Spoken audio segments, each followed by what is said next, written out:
Hello, ladies and gentlemen. Welcome to my corner of the internet. My name is Jason, and today we are once again alone in the dark, which makes no sense because I said the word we, and it's obviously not dark out here, but that's the name of the game, and that's what we're doing. So apparently, one of my wonderful viewers, which I'm gonna put the work into it. Sent me like a private video or something, or some audio file, so I can learn how to really pronounce your name. You're awesome. He says I had the right idea about placing that, what is it, a fake book I had? Where is it?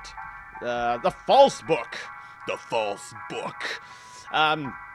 He said I had the right idea about placing that somewhere, and I gotta find out where to put that, and I guess that's gonna help me, let's say, open the bookcase. So we're gonna go back into the library, and whatever that weird thing that's chasing me around, I'm gonna just tell him, get lost. He's still gonna chase me, but I'm gonna tell him it. I'm gonna show him I'm not scared of him, and then we're gonna go ahead and put the book somewhere. So, oh, the room is in the dark. That's funny, I can see it just fine from here, but, technical limitations of the time. So let's go ahead and grab the oil lamp. We'll use it as... Whoa! You were right here! I'm just running around in circles. Alright, so this is probably going to be a, let's say a test run. I'm just going to drop the lantern here so it can keep the room lit. And what I'm going to do is, once I figure out the place, I'm going to come back. That way I don't lose any health. And I'm going to try... No, don't kill me! I don't want to be dead. This place looks oddly suspicious. There's a little place off to the right. I'm going to go ahead and assume I need to put the book there. Nope, there's no room there either. I've already tried this several times. So let's go ahead and try it again!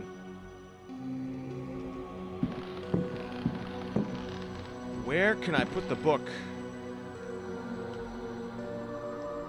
Do I just like to try everywhere? Or is this something really obvious? I'm like, oh, there's a slot here or here, here or somewhere.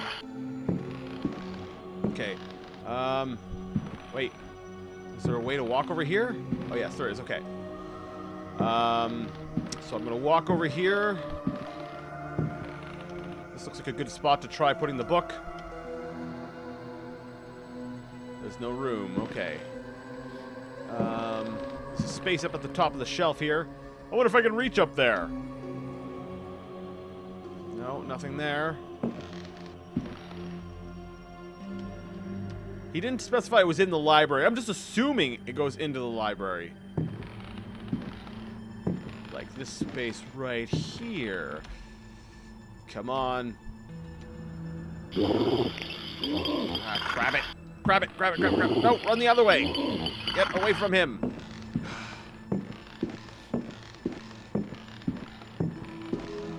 The desk. There's got to be something to do with the desk. No, it doesn't have to do anything with the desk. The only reason I thought it might is because I wanted to. Whoa. Something doesn't make sense to me here. Okay, let's lead him over to this other side.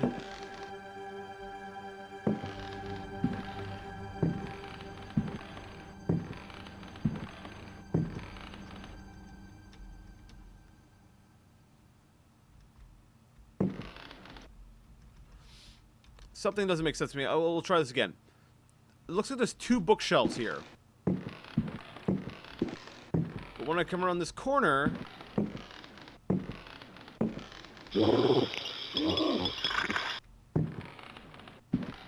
Is there a space between bookshelves that I'm missing here? Okay, let's go over here. Look, okay. I'm going to use my mouse cursor here. See, we got this here. That's a bookshelf. We see the desk. One long bookshelf. One hallway. All right? Now, I come around this side, and all of a sudden there's two bookshelves.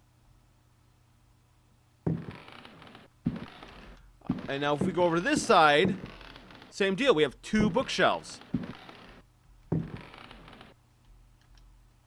But from the other angle, there's only one bookshelf.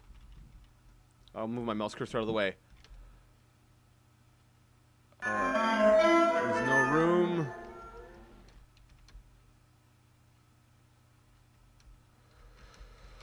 can we search? Okay, I found another book.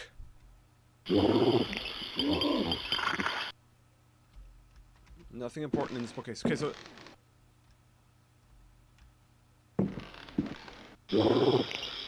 is it just a really bad angle that's throwing me off?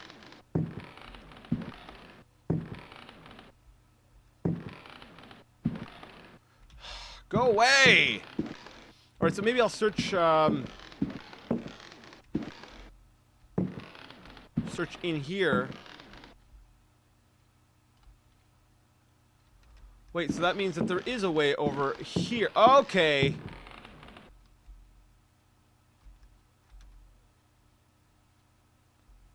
Okay.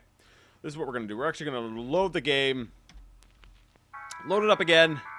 And...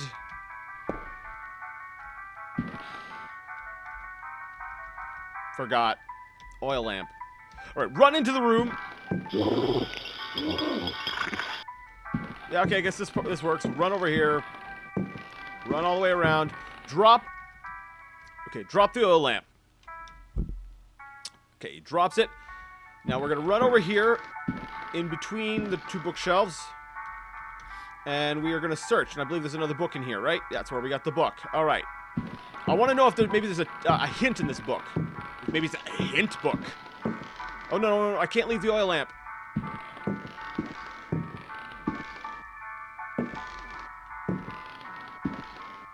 Okay, take the oil lamp. Okay, out of the room. Alright, so the oil lamp is now in our pocket. So let's go ahead and read this book. Unfinished Chapter of Terra Incognita by Jacob Van Ostade. A hitherto unpublished fragment of the manuscript unearthed following indications furnished in the Vatican Library's Expurgatory Index. That's nice. Does it have a hint where I'm supposed to put that thing? In those icy and unwelcoming lands, the rites of wizards and healers are deeply rooted in ancient legend.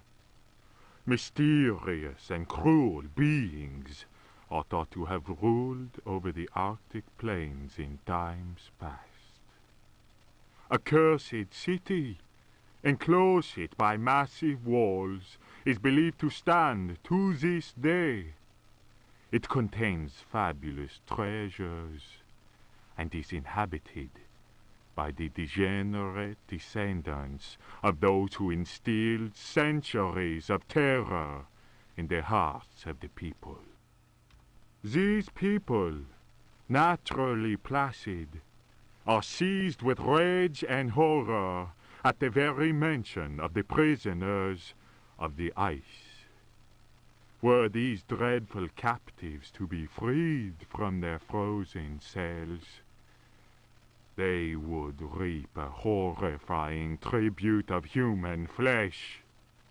These blood-curdling beings may be invoked by certain ritual words. They can even be controlled, albeit with the greatest of difficulty. I admit to being impressed by these tales, repeated to me on many occasions and in a number of different places during my travels in the region. I have also seen troubling cult objects, sculpted in a material unknown to me. Another remarkable fact is that local Eskimos experience great distaste in pronouncing certain words, and invariably avoid saying them.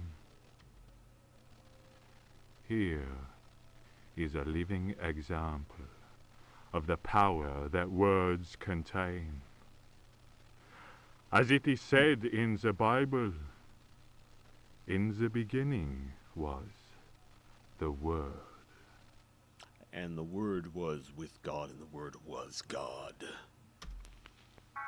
Can't remember where that is, but it's in the Bible somewhere. Anyways. Okay, that didn't really help, so we're gonna go ahead and save anyways, because we found another book. didn't really give me a hint as to where I'm supposed to be putting the false book. I'm just assuming it's the library. And I don't think I've necessarily exhausted every,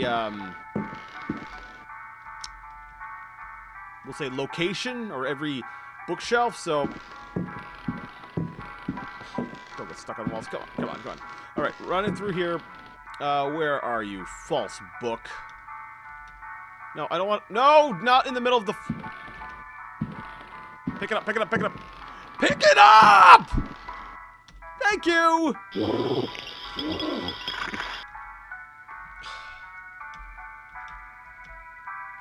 I wish I could just assign that action to the space bar, and then just anytime I want to put it somewhere, I could... Can I do that? No. It defaults me back to fight. Alright. Oh! Oh, there we go! I got it in! I got it in! No! No! No! Darn it! I found out where it goes, though. Alright.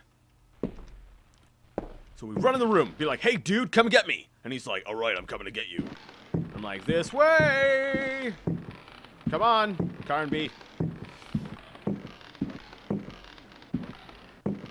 Now run over here. Should have gone the other way. No, stop getting stuck on bookshelves.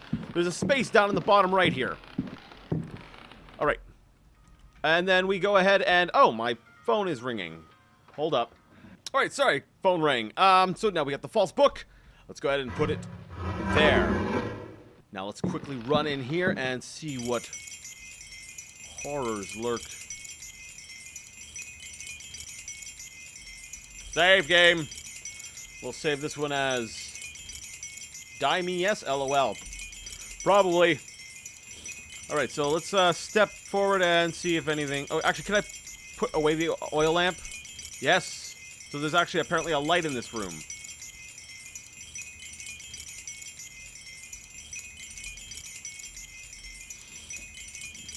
Start searching. I find a dagger. Looks like one of these ceremonial...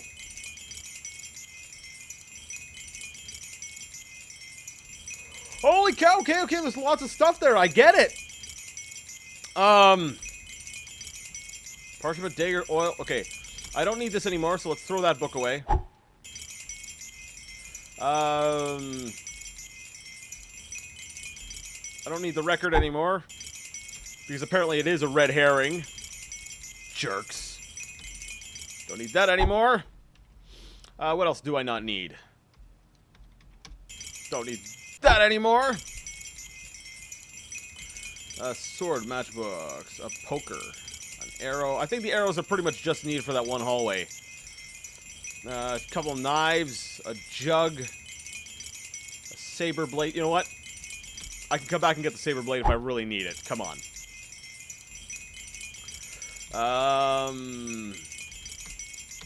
And a broken saber.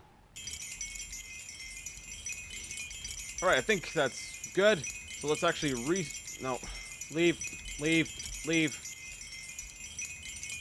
Let's research this place. Take the dagger, take the parchment, take the book, take the other book. Alright, let's go ahead and,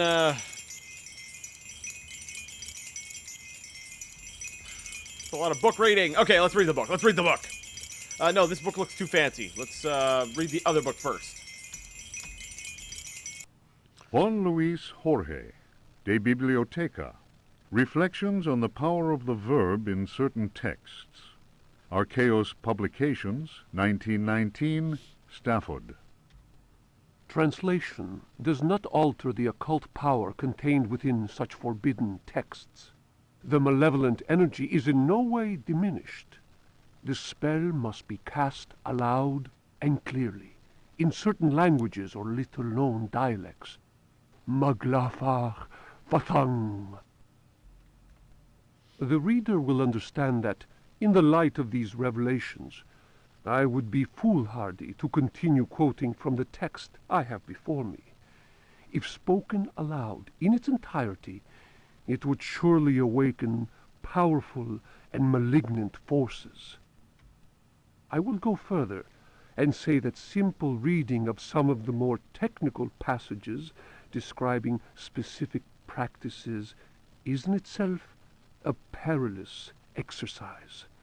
The ill-prepared reader can easily fall prey to attacks of demented hysteria, not unlike those described in cases of individuals said to be possessed by evil spirits.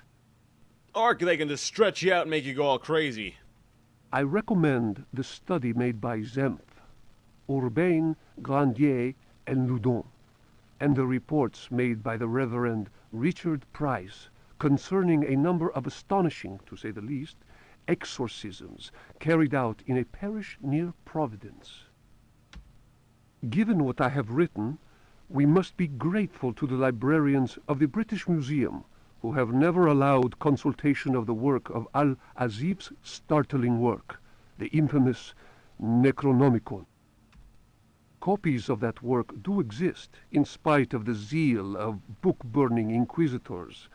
For proof, we need look no further than the British Museum, of course, and the sealed archives of the Miskatonic University in Arkham.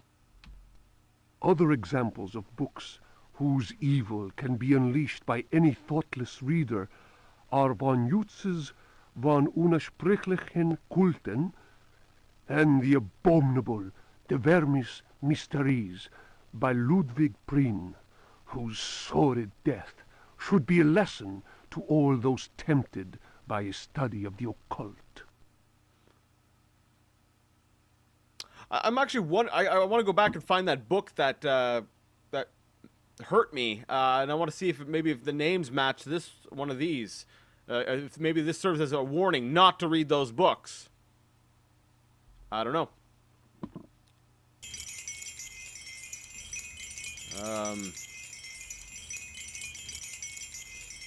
I'm nervous about this book. Let's read the parchment first.